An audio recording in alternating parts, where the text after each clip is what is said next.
الكريم سيدنا محمد وعلى آله وأصحابه أجمعين. اللهم صل على سيدنا محمد وعلى آل سيدنا محمد كما صليت على إبراهيم وعلى آل إبراهيم في العالمين إنك حميد مجيد. أعوذ بالله من الشيطان الرجيم. بسم الله الرحمن الرحيم.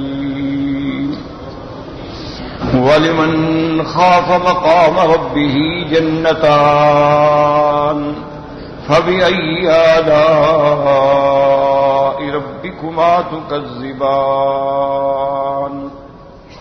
ذَوَاتَا أَفْنَانٍ فَبِأَيِّ آلَاءِ رَبِّكُمَا تُكَذِّبَانِ فيهما عينان تجريان فبأي آلاء ربكما تكذبان فيهما من كل فاكهة زوجان فبأي آلاء ربكما تكذبان لا بشيء من نعم ربنا نكذب ولك الحمد. اللہ تبارک و تعالی نے کلام مقدس کی ان آیات مبارکہ میں ارشاد فرمایا ہے کہ اس شخص کو جو اللہ کے حاضری کے دن سے ڈرنے والا ہے اللہ 2 جنتیں عطا فرمائیں گے.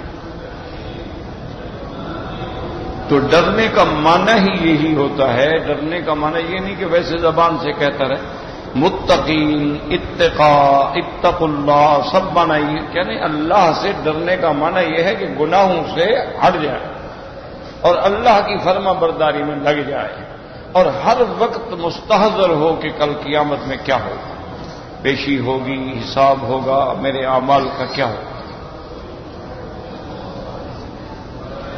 اب اس کے بعد اللہ نے ارشاد فرمایا ذواتا افنان.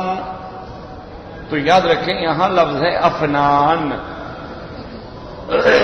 افنان کے بارے میں علماء لغت کہتے ہیں کہ افنان یا تو جمع ہے فنن کی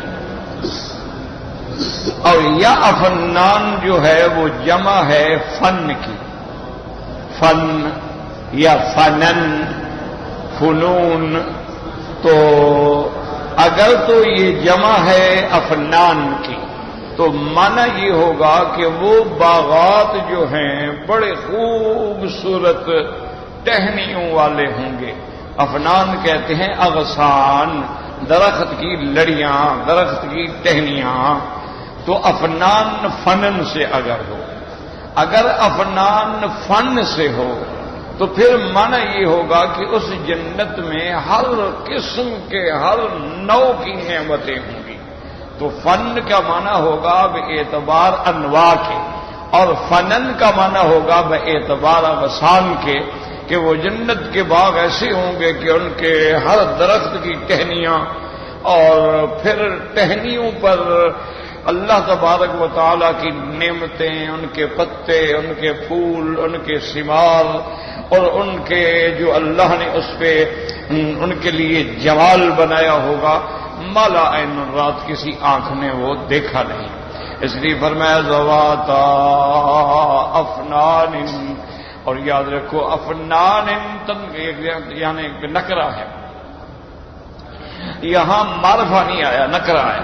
تو نکرہ دلالت کرتا ہے کثرت پر، یعنی وہ بہت بڑی یعنی ایسے ایسے جھنڈ ہوں گے اور ایسی ان کی شاخیں ہوں گی کہ ایک دوسرے میں جڑی ہوئی ہوں.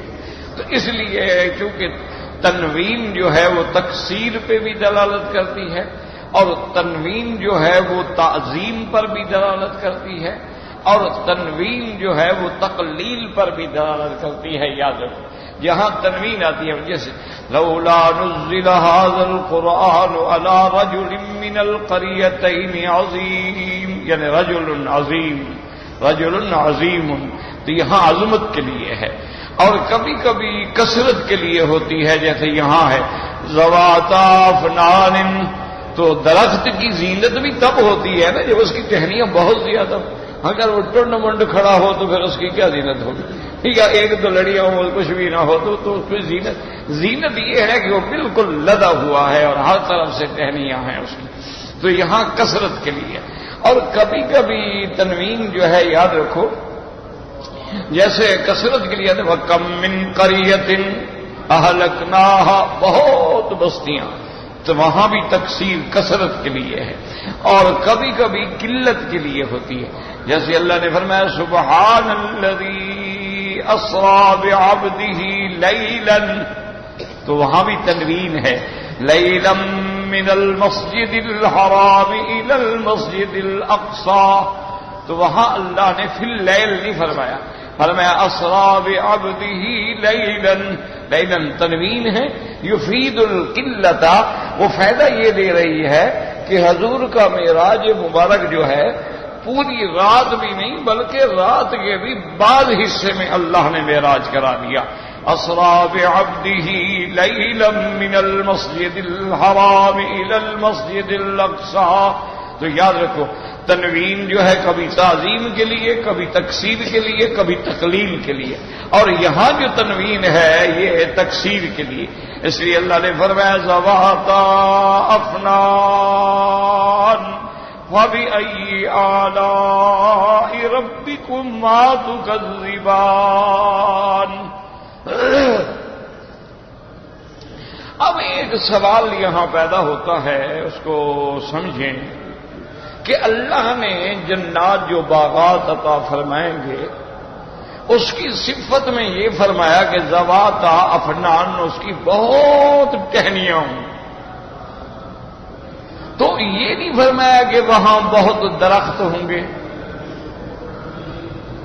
ایک درخت ہو اور ٹہنیاں زیادہ ہوں لیکن اور درخت ہی نہ ہو تو اصل بات تو درخت ہے نا، ذواتا اشجار. اچھا، اور اس کے بعد یہ ہے کہ چلو درخت بھی ہے ٹہنیاں بھی ہیں. آپ نے دیکھا ہے نا بہت بڑے بڑے خوبصورت درخت ہیں جو سڑکوں کے کنارے پہ لگائے جاتے ہیں اور جو رویشوں پہ لگائے جاتے ہیں، بڑے خوبصورت ہے، پھل کوئی نہیں، اس کا ثمر کوئی نہیں، دیکھنے میں بڑے خوبصورت ہے. وہ اگر اوپر سے کاٹ دیے جائے تو ایسی دیوار بن جاتی ہے، باڑ بن جاتی ہے، لیکن پھل کوئی نہیں. اچھا، اسی طرح بعض جو ہیں ایسے خوبصورت ہوتے ہیں کہ ان کی بیلوں کو آپ رسی میں باندھ کے اوپر دیوار تک لے جائیں، وہ اوپر چڑھتی جائے گی، بیل اس کے اوپر چڑھتی چلی جائے گی اور سارے گھر کو ڈھانک لے گی. پھول ہوتے ہیں، پھل نہیں ہوتا. اس کے پھول بڑے خوبصورت ہوتے ہیں لیکن پھل نہیں ہوتا ہے. تو اصل بات یاد رکھو کہ باغ کا معنی ہی یہ ہوتا ہے کہ جہاں درخت بھی ہوں اور پھل بھی ہوں. اگر باغ ہے، درخت ہے، پھل نہیں ہے تو کیا فائدہ ہوا بھائی؟ پھل ہوگا تو فائدہ ہوگا نا. اب درخت تو بڑے بڑے خوبصورت ہیں، پھل کوئی نہ ہو تو اس کا کیا؟ اسی لیے آپ نے دیکھا نہیں ہے کہ بہت سارے درخت جن پہ پھل نہیں لگتا ہے تو مالی خود کاٹ دیتے ہیں کہ اس کا کیا فائدہ ہے، یہ تو بلا وجہ جگہ روکے ہوئے ہیں نا، پھل تو ہے کوئی نہیں. تو اصل چیز تو ثمار کا ذکر کرنا ہوتا ہے. بات کو سمجھیں. حتیٰ کہ آپ دیکھیں جس عورت کا بچہ نہ ہو مصیبت میں آ جاتی ہے بیچاری، ہو جی دیکھے تو بانج ہے، اس کی اولاد ہی نہیں ہوتی، جب ہمیں اس سے کچھ ملتا نہیں، چھوڑو اس کو دفع کرو. بھئی اگر وہ تیری بیٹی ہوتی یا تیری بہن ہوتی پھر تو کیا کہتا؟ تو آدمی اصل بات جو ہے وہ تو ثمار ہے، درخت. تو اللہ نے یہاں ٹہنیوں کا ذکر فرمایا ہے، نہ تو اللہ نے پھلوں کا ذکر یہاں کیا اور نہ درختوں کا ذکر کیا ہے. تو اس کی وجہ کیا ہے؟ تو اب علماء کرام نے فرمایا کہ یاد رکھو کہ درختوں کے ذکر کی تو ضرورت ہی نہیں ہے. ٹہنیاں جب زیادہ ہوں گی، درخت ہوں گے تو ٹہنیاں بھی ہوں گی، تو درخت تو اسی میں آ گئے.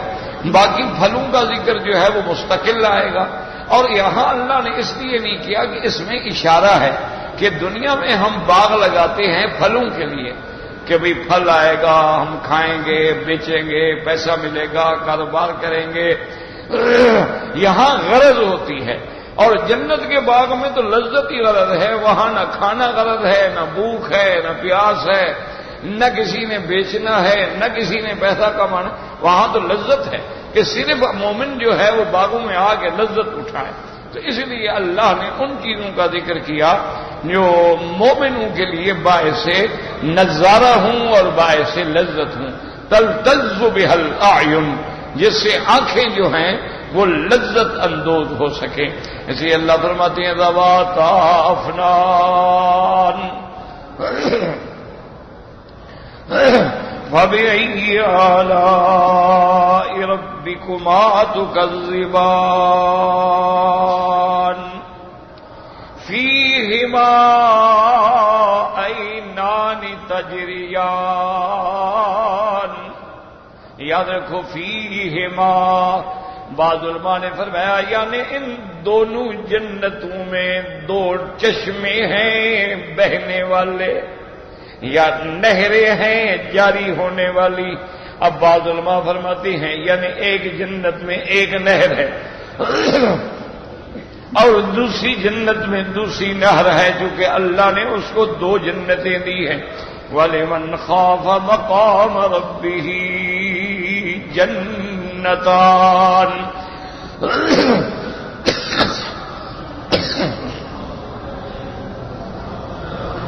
لا حول ولا قوة إلا بالله العلي العظيم۔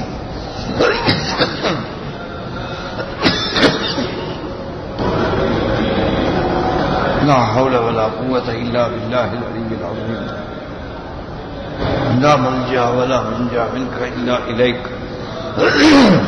تو آپ سمجھیں فیہما عینان، یعنی ایک اس جنت میں نہر ایک اس جنت میں نہر، تو دونوں میں دو نہریں ہو گئی، ایک قول۔ دوسرا قول یہ ہے مفسرین فرماتے ہیں فیہما عینان تجریان، یعنی ہر جنت میں دو دو نہریں ہوں گی۔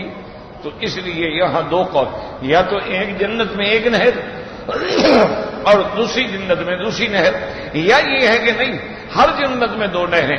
فیہما عینان تجریان فَبِأَيِّ آلَاءِ رَبِّكُمَا تُكَذِّبَانِ۔ اور یہ بھی یاد رکھ لیں کہ دنیا کی نہریں ہیں اور آخرت جنت کی نہریں، ان میں بہت بڑا فرق ہے۔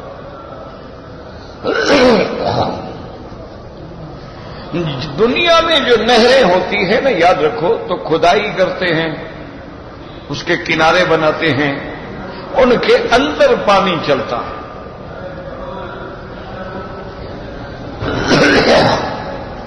لیکن جنت میں جو نہریں ہیں وہ اللہ کے حکم سے زمین کے اوپر چل رہی ہوں، کوئی کھدائی کی ضرورت نہیں ہے، کوئی کنارے بنانے کی ضرورت نہیں ہے، کوئی ان کو روکنے کی ضرورت نہیں ہے، کوئی بند بنانے کی ضرورت نہیں ہے، کوئی پل لگانے کی ضرورت نہیں ہے، بس اللہ کے حکم سے زمین کے اوپر بہ رہی۔ اور اسی طرح دوسری بات یہ سمجھیں کہ دنیا میں جتنے دریا ہیں، نہریں ہیں، یہ اوپر سے نیچے بہتے ہیں، یعنی اعلیٰ سے نیچے آئیں گے۔ اور جنت کی جو نہریں ہیں وہ اللہ نے مومن کے تابع بنا دی کہ وہ چاہے تو اوپر سے نیچے بہے گی، وہ اشارہ کرے تو پھر الٹا اوپر جانا شروع ہو جائے۔ تو جنت کی نہروں میں اور دنیا کی نہروں میں فرق ہوگا۔ اور تیسری بات یہ سمجھیں کہ فیہما عینان تجریان۔ عین، لفظ عین یاد رکھو، عین کہتے ہیں چشمے کو، جو زمین سے چشمہ پھوٹتا ہے، جیسے یہاں آپ دیکھتے ہیں عین زبیدہ، عین زرقا، عین فلان۔ تو عین کہتے ہیں اصل میں چشمے کو جو زمین سے یا پہاڑوں سے پھوٹتا ہے اور پھر وہ بہتا ہے، آبشار بن کے گرتا ہے۔ ویسے لفظ عین جو ہے یہ بہت معنوں میں استعمال ہوتا ہے۔ عین کا معنی جو ہے چشمہ بھی ہے، عین کا معنی یہ آنکھ جو ہے یہ بھی عین ہے۔ اچھا، اسی طرح جو گھٹنے کی ہڈی ہے یہ بھی عین ہے، اور اسی طرح جاسوس جو ہوتے ہیں وہ بھی عین ہے۔ اسی طرح کوئی نمونہ ہو تو یہ بھی عین ہے، تو کئی معنوں میں استعمال ہوتا ہے۔ اسی طرح سورج جو ہے وہ بھی عین ہے، اس کو بھی عین کہتے ہیں۔ تو اب یہ علماء کا کام ہوتا ہے، وہ دیکھتے ہیں کہ عین طلعت، تو کہیں گے ہاں سورج نکل آیا۔ عین جرت، کہیں گے اچھا چشمہ بہ نکلا۔ عین انکسرت، کہ او بیچارے کے گھٹنے کی ہڈی ٹوٹ گئی۔ عین رأت، تو کہیں گے اچھا ان کی آنکھوں نے یہ چیز دیکھی ہے۔ عین اخبارت، مانا جاسوس نے خبر دی ہے۔ تو جیسے جیسے سیاق ہوگا اسی طرح پھر اس لفظ کا ترجمہ ہوگا۔ تو یہاں مراد یہ ہے کہ وہ چشمے ہیں۔ اب یاد رکھیں کہ نہریں اور دریا جو ہیں ان کے دو طریقے ہوتے ہیں۔ ایک تو یہ ہوتا ہے کہ بھئی یہاں سے ایک چشمہ نکلا، ادھر سے ادھر سے ادھر سے، پھر وہ سارے چشمے جمع ہو کر ایک بہت بڑے ڈیم میں آئے، وہاں ڈیم بھر گئے، آگے نہریں چل۔ ایک طریقہ یہ ہوتا ہے۔ ایک طریقہ یہ ہوتا ہے کہ اللہ تبارک و تعالی برف کی شکل میں پہاڑوں کی چوٹیوں پر برف کو جما دیتے ہیں۔ اب آپ نے دیکھا ہے نا بعض ملکوں میں برف پڑ رہی ہے، معلوم ہوتا ہے پورا ملک سفید ہو گیا، سارے پہاڑ سفید ہو گئے ہیں، گھر سفید ہو گئے، سڑکیں سفید ہو گئی، وہاں سوا برف کی کچھ نظر بھی نہیں آ رہا۔ تو وہ برف جم جاتی ہے، پھر وہ برف جو ہے وہ آہستہ آہستہ آہستہ پگھلتی ہے۔ وہ جب پگھلتی ہے تو وہ آ کے نیچے ان ڈیموں میں جمع ہوتی ہے، وہاں سے پھر وہ دریا بنتے ہیں۔ تو ایک اللہ کا نظام اس طرح ہے۔ وہ برف اگر ایک دن میں پگھل جائے تو ساری دنیا ڈوب کے مر جائے، ساری دنیا ختم ہو جائے۔ اللہ کا نظام ہے کہ وہ بالکل آہستہ آہستہ آہستہ پگھلتی رہتی ہے۔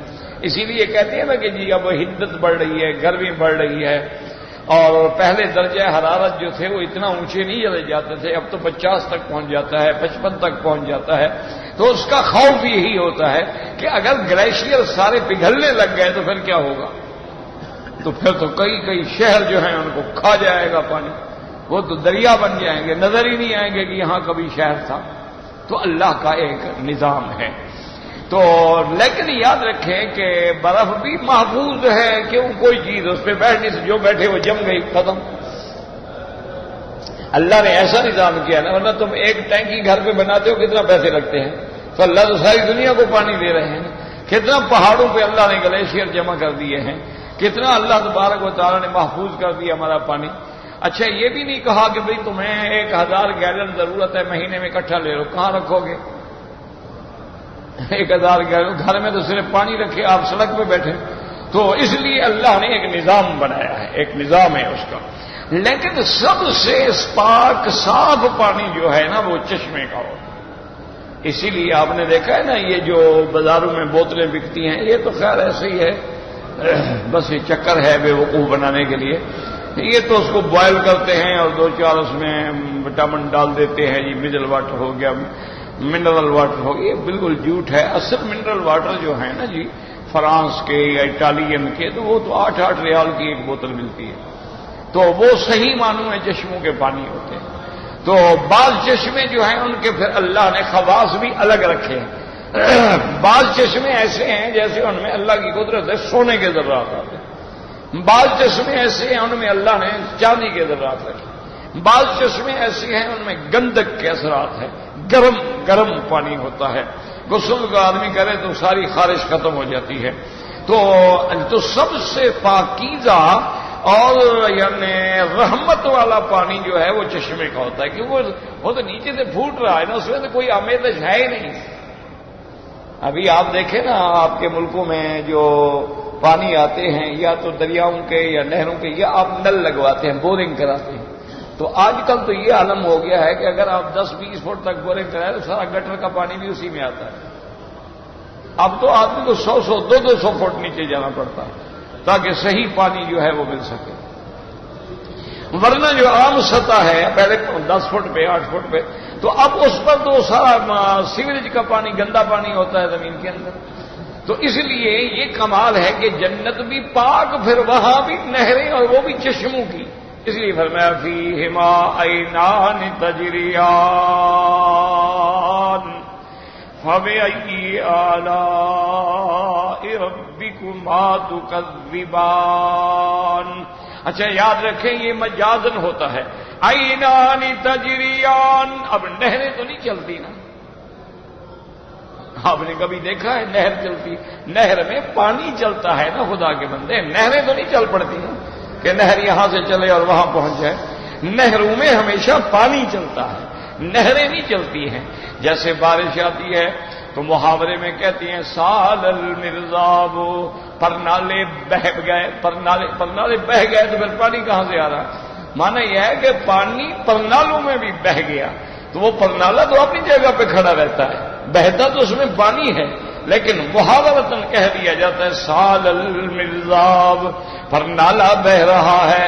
یہاں بھی کہتی ہیں کہ وہ چشمے چل رہے ہیں. چشمہ تو ایک جگہ پھوٹ رہا ہے، وہ نہر بن کے تو نہیں جا رہا.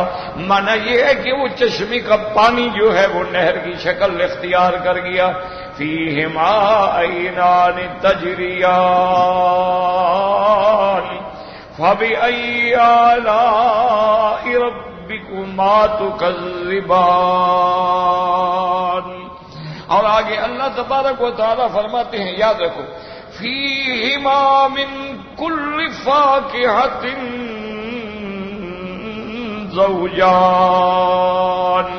اللہ فرماتے ہیں فیہما، یعنی ان جنتوں میں، من کل فاکہۃ، ہر قسم کا فاکہہ، ہر قسم کے پھل سے، زوجان بظاہر مانا ہے یعنی ہر پھل کے جوڑے جوڑے ہوں گے. بعض علماء نے فرمایا نا یہاں زوجان کا معنی انواع ہے، یعنی فیہما من کل فاکہۃ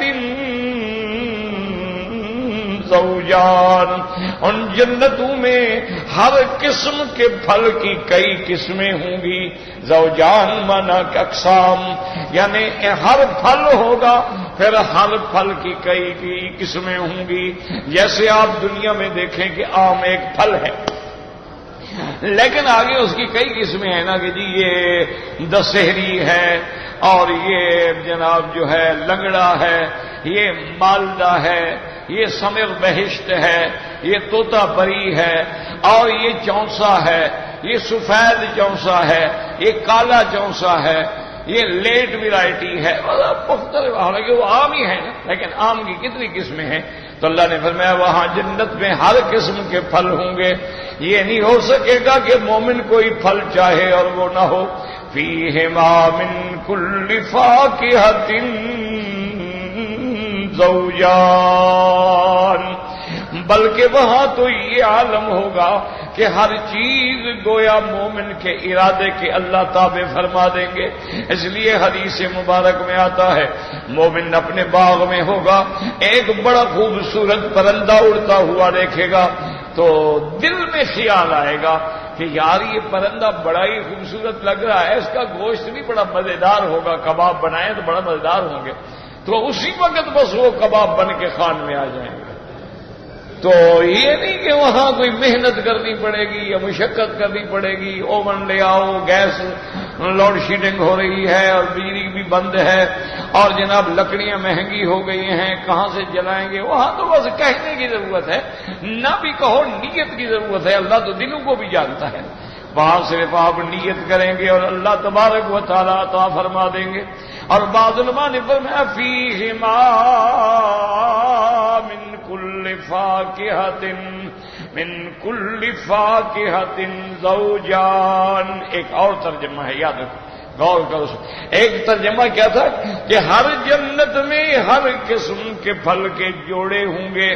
اور ایک ترجمہ مفسرین نے فرمایا کہ ہر دونوں جنتوں میں ہر قسم کے پھل کی کئی قسمیں ہوں گی، دو. اور تیسرا ترجمہ بھی مفسرین نے فرمایا فیہما من کل فاکہۃ زوجان. ہر پھل کے اللہ دو جوڑے بنائیں گے. مثلا آم آ گئے، اب یہ نہیں کہ ایک قسم کا نہیں، دو. اچھا شکل ایک ہے، جب کھاتا ہے تو ہر کسی کی لذت الگ ہے، یعنی ہر چیز کے جوڑے ہوں گے. انگور ہے دو قسم، آم ہے دو قسم، کھجور ہے دو قسم. دیکھنے میں سب ایک ہے، لیکن جب چکھے تو ماشاء اللہ یہ تو ہم نے یار یہ تو چکھا ہی نہیں، یہ تو کھایا ہی نہیں تھا، حالانکہ ہے تو بابا اسی طرح، دیکھو اسی طرح کا آم ہے۔ تو آدمی کے لیے ایک بڑی عجیب لذت ہوتی ہے نا کہ چیز ایک جیسی نظر آئے، اندر اس کی حلاوت اور لذت جو ہے وہ مختلف ہو جائے۔ تو بڑے لوگوں کا تو یہی ہوتا ہے۔ اب جیسے بادشاہوں کے ہاں جب بڑی بڑی دعوتیں ہوتی ہیں نا، جو بڑا کھانا جس کو کہتے ہیں، تو وہاں پتہ ہے پورا اونٹ جو ہے نا جی، پورا اونٹ پکا ہوا وہ دسترخوان پہ رکھا ہو۔ آپ دور سے دیکھیں تو آپ حیران ہو جائیں گے، یار یہ زندہ اونٹ پکڑ کے دسترخوان میں بٹھا دی، پورا اونٹ بالکل۔ اچھا کھل، اس کی کھال بھی ساتھ ہے، چمڑا بھی ساتھ ہے۔ اب اس کو جناب وہ خادم جو ہیں وہ کاٹتے ہیں، جب اس کو کاٹیں گے اس سے اندر دمبا نکل آئے گا پکا ہوا، پھر دمبے کو کاٹیں گے تو اندر جناب بٹیر اور تیتر اور تلور اور مرغیاں نکل آئیں گی، پھر ان کو کاٹیں گے تو ان کے اندر اور انواع و اقسام کی چیزیں ہوں گی۔ تو آدمی حیران ہو جاتا ہے کہ دیکھو ایک چیز میں کتنی چیزوں کا ملغوبہ بنا دیا۔ یہ تو دنیا ہے نا، آخرت کا تو تصور ہی الگ ہے۔ اس لیے اللہ تبارک و تعالیٰ فرماتی ہیں فیہما فاکہۃ فیہما من کل فاکہۃ زوجان فبأئی آلاء ربکما تکذبان۔ اب قرآن میں دیکھیں اور غور کریں آیات میں کہ جب اللہ نے جہنم کا ذکر کیا ہے، جہاں اللہ تبارک و تعالی نے جہنم کا ذکر کیا، فرمایا ھذہ جہنم التی یکذب بها المجرمون یطوفون بینہا وبین حمیم آن فبأئی آلاء ربکما تکذبان۔ آگے فرمایا فَلِمَنْ خَافَ مَقَامَ رَبِّهِ جَنَّتَانِ فَبِأَيِّ آلَاءِ رَبِّكُمَا تُكَذِّبَانِ۔ دیکھیں تمہیں کوئی فرق نظر آیا؟ غور کرو نا اللہ کے قرآن میں، یہ تو نہیں پڑھا ایک کان سے سنا اور دوسرے سے نکال دیا، پھر تو ساری زندگی پڑھتے رہو، ثواب تو ہوگا، سمجھ تو کچھ نہیں آئے گا۔ وہ ہمارا ایک مدرسے میں طالب تھا، اس کو طالب مزاح کرتے ہیں نا، تو اس کو تراویح پڑھنے کے لیے ہم نے بھیجا کہیں۔ ایک دن وہ مجھے مل گیا تو میں نے کہا بھائی کہاں پڑھ رہے ہو؟ اس نے کہا جی آپ نے تو بھیجا تھا فلاں جگہ تراویح سنا رہا ہوں۔ میں نے کہا بھائی کس پارے میں ہو؟ کہتا جی اب 20ویں پارے میں پڑھ رہا ہوں۔ میں نے کہا بھائی منزل کیسے جا رہی ہے تمہاری؟ کہتے ہیں استاد بس قرآن سے باہر تو میں نہیں جاتا، باقی یہ پتہ نہیں ہوتا کہ پہلے پارے سے پڑھ رہا ہوں، کبھی پہلا، کبھی 7واں، کبھی 8واں، کبھی 10واں، جو پیچھے والے بھی جاہل ہیں، میرے مزے ہو گئے۔ انہوں نے کہا قرآن سے میں نہیں نکلتا، لیکن میں یہ قسم نہیں کھاتا کہ میں صحیح ترتیب سے پڑھ رہا ہوں، جہاں سے یاد آتا ہے شروع کر دیتا ہوں۔ تو یہ مانا نہیں، اب دیکھو قرآن کو سمجھو۔ اس سے پہلے اللہ نے جہنم کا ذکر کیا، مجرمین کا ذکر کیا، تو جب جہنم کا ذکر آیا تو فرمایا ھذہ جہنم التی کنتم بہا تکذبون، اور جو ھذہ جہنم التی یکذب بها المجرمون یطوفون بینہا وبین حمیم آن۔ یعنی اللہ نے یہاں آخر میں جا کے فرمایا فَبِأَيِّ آلَاءِ رَبِّكُمَا تُكَذِّبَانِ، ورنہ جہنم الگ چیز ہے، حمیم الگ چیز ہے، جہیم الگ چیز ہے۔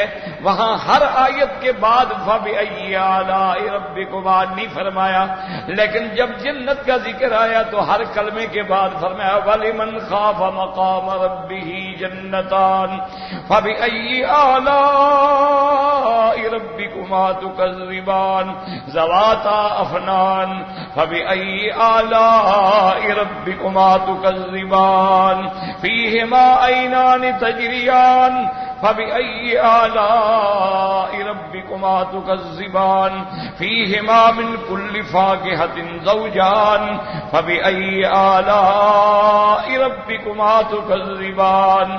یہاں ہر آیت کے بعد فاصلہ آیا، وہاں تو 2 آیتوں کے بعد ذکر آیا ہے، تو اس کی کیا وجہ ہے؟ تو مفسرین نے فرمایا کیونکہ جہنم عذاب کی علامت ہے، اللہ نے عذاب کو مختصر ذکر کیا، زیادہ لمبا نہیں کیا. عذاب جو ہے اس کا کم سے کم ذکر ہو، اور جنت جو ہے وہ رحمت ہے، وہ نعمت ہے، وہ محبوب ہے. اور محبوب کا ذکر تو جتنا زیادہ لمبا ہوگا اتنا زیادہ آدمی کو پسند آئے گا. تو فرق ہے کہ وہاں مغضوب چیز کا ذکر ہے، کوئی تیرے دشمن کا ذکر کرے تو بندہ کہتا ہے چھوڑو یار اس کا کیا نام لیتے. اگر تیرے محبوب کا ذکر، یار بتاؤ نا پھر تمہیں اس نے کیا کہا تھا، اچھا یار وہ آج کل شکل کیسی ہے، صحت کیسی ہے، بھائی تمہیں ملا کہاں تھا، وہ آج کل کام کیا کرتا، ایک ایک بات پوچھے گا تاکہ بات لمبی ہو. کیونکہ ذکر حبیب جو ہے وہ وصل حبیب سے کم نہیں ہوتا ہے. تو لذتوں کو اللہ نے، نعمتوں کو، ذکر کو تفصیل کیا اور جہنم کو اختصار کیا. بتا دیا کہ رحمتی وسعت علی کل شیء، کہ اللہ کی رحمت جو ہے وہ ہر چیز پہ غالب ہے. اور فرمایا سبقت رحمتی علی غضبی، اللہ فرماتے ہیں کہ میری رحمت میرے غضب سے بھی سبقت لے گئی ہے. تو جہاں رحمت کا ذکر آیا وہاں تفصیل بیان فرمائی، اور جہاں عذاب کا ذکر آیا تو وہاں اللہ تبارک و تعالی نے بالکل اختصار سے یعنی سردن ذکر کر دیا تاکہ جتنا قصر ہو اتنا فائدہ ہے، اور جنت کی جتنا زیادہ تفصیل ہو، جتنا زیادہ اس کی نعمتوں کا ذکر ہو اتنا زیادہ مرغوب ہے. اس لیے اللہ تبارک و تعالی نے یہاں ہر چیز کے بعد جو ہے وہ اس کا ذکر فرما دیا ہے. اور بعض علماء فرماتے ہیں فیہما من کل فاکہۃ زوجان، یعنی کیا مانا ہر قسم کا پھل جس کو تم جانتے ہو، اور ایسے پھل بھی ہوں گے جن کو تم نہیں جانتے ہوگے. لیکن یاد رکھیں کہ جنت کی نعمتیں اور جنت کے پھل ایسے ہوں گے ما لا عین رأت ولا اذن سمعت ولا خطر علی قلب بشر. اور اسی طرح ایک حدیث مبارک میں آتا ہے، بی بی اسماء بنت ابی بکر رضی اللہ تعالی عنہا فرماتی ہیں کہ میں نے حضور پاک سے سنا تھا جنت کے درخت کے بارے میں. آپ نے فرمایا یسیر فی ظل الفن منها الراکب 100 سنۃ ویستظل فی ظل الفن منها 100 راکب فیہا فراش الذہب کأن ثمرها الکلال. حضور نے فرمایا جنت کا درخت جو سدرۃ المنتہا ہے اس کی ایک شاخ کے سائے میں سوار جو ہے وہ 100 سال چلتا رہے تو ختم نہیں ہوگا. ایک شاخ کا جو سایہ ہوگا، اور فرمایا پھر اس کی شاخ کے سائے میں 100 سوار بیٹھیں گے. اور فرمایا جیسے یہاں دنیا کے اندر درختوں پہ تتلیاں اڑتی ہیں، وہ جنت کے درختوں کی تتلیاں جو ہیں وہ سونے کی ہوں گی اور اڑ رہی ہوں گی. فراش من الذهب. تو یہ اللہ کی نعمتیں ہیں. اللہ پاک آپ کو بھی اور ہمیں بھی اپنی نعمتیں عطا فرمائے اور اپنے عذاب سے محفوظ فرمائے.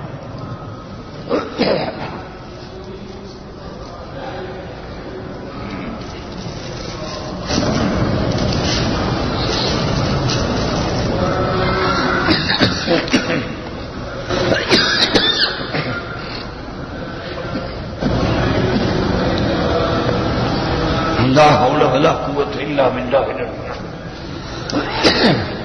یا شافی یا سلام یا شافی یا سلام یا شافی.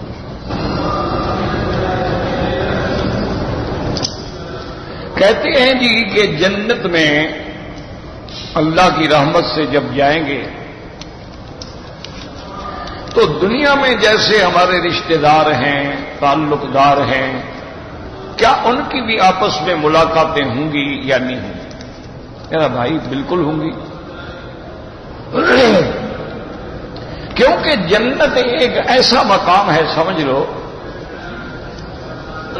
کہ خیر محض جو ہے وہ جنت میں ہے. کہ وہاں خیر ہی خیر، اور شر محض جو ہے وہ جہنم ہے، وہاں شر ہی شر، اور دنیا جو ہے اس میں خیر بھی ہے شر بھی ہے۔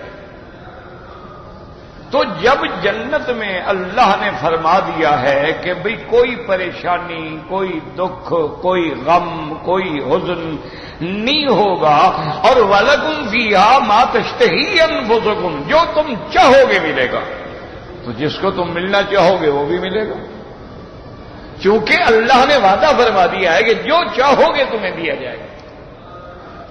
بلکہ اسی طرح اس پہ ایک حدیث مبارک میں بھی آتا ہے، ایک صحابی حضور کی خدمت میں حاضر ہوئے اور انہوں نے عرض کیا کہ یا رسول اللہ صلی اللہ علیہ وسلم، مجھے آپ سے بڑی محبت ہے، میں جتنی دیر آپ کے پاس رہتا ہوں ٹھیک ہے، پھر گھر جاتا ہوں تو مجھے آپ چین نہیں آتا، پھر میں دوڑ کے آ جاتا ہوں آپ کی مجلس میں کہ حضور کو جاؤ زیارت کریں، نماز پڑھیں۔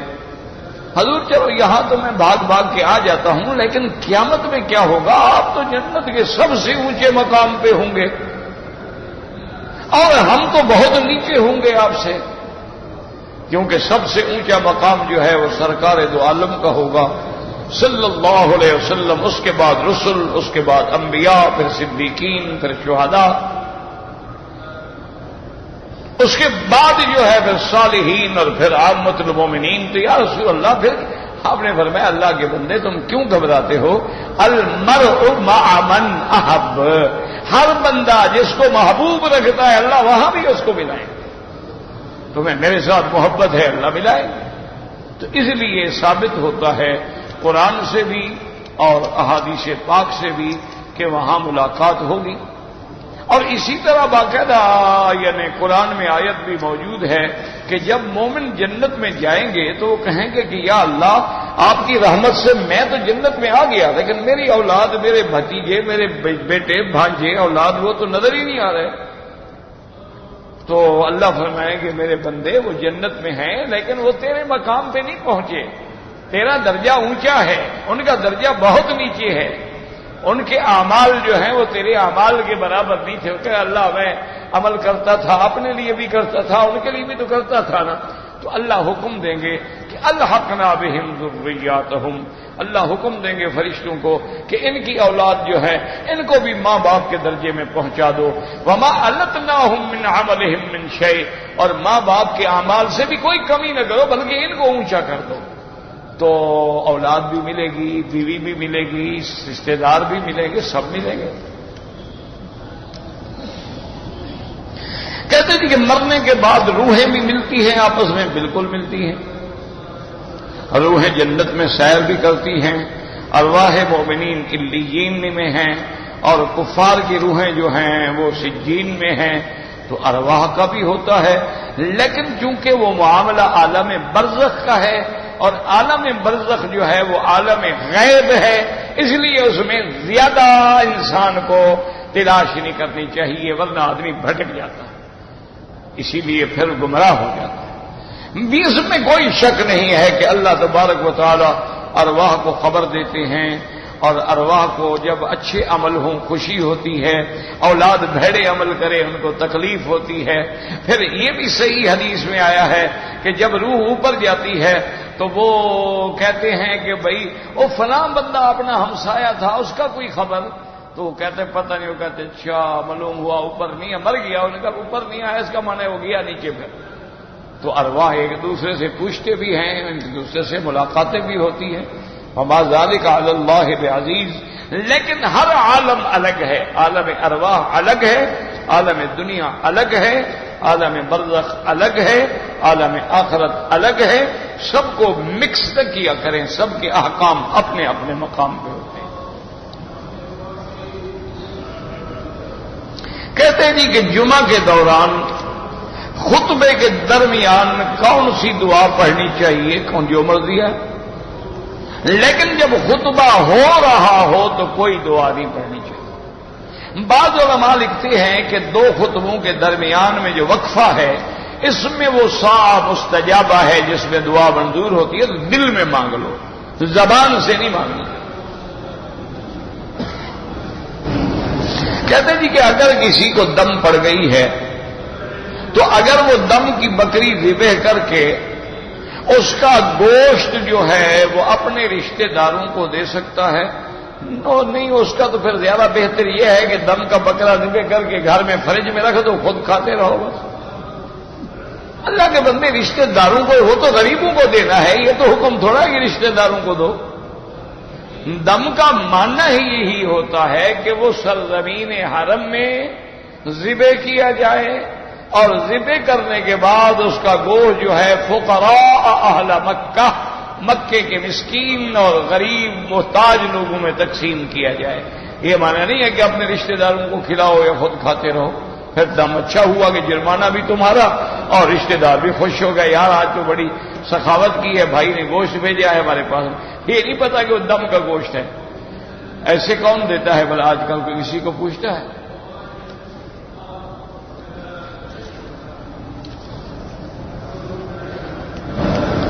کہتے جی کہ ایک عمرہ جو ہے وہ چند آدمیوں کے لیے کیا جا سکتا ہے؟ بالکل نہیں۔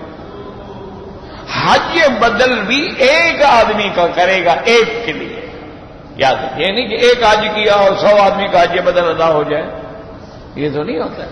حج بدل جو ہے ان شخص واحد، اسی طرح عمرہ بھی ایک آدمی کے لیے ہوگا۔ یہ تھوڑا ہے کہ ایک عمرہ کر کے سارے رشتہ داروں سے جان چھڑوا لے کہ چلو جی سب کو تقسیم کر دو، میری جان تو چھوٹے نا، یہ معنی نہیں ہوتا ہے۔ حج بدل ہو یا عمرہ ہے وہ آپ ایک آدمی کے لیے کریں گے۔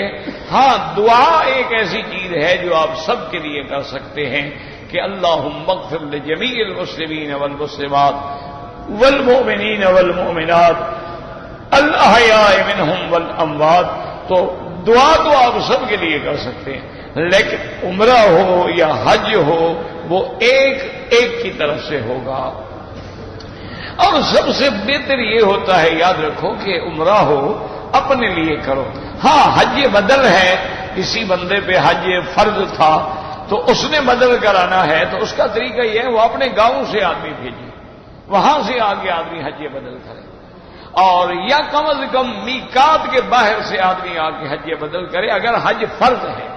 اور اگر نفلی حج ہے تو پھر تو مکے والا بھی کر سکتا ہے، یعنی مکے میں رہنے والا بھی نفلی حج جو ہے کسی کی طرف سے بدل کر سکتا ہے۔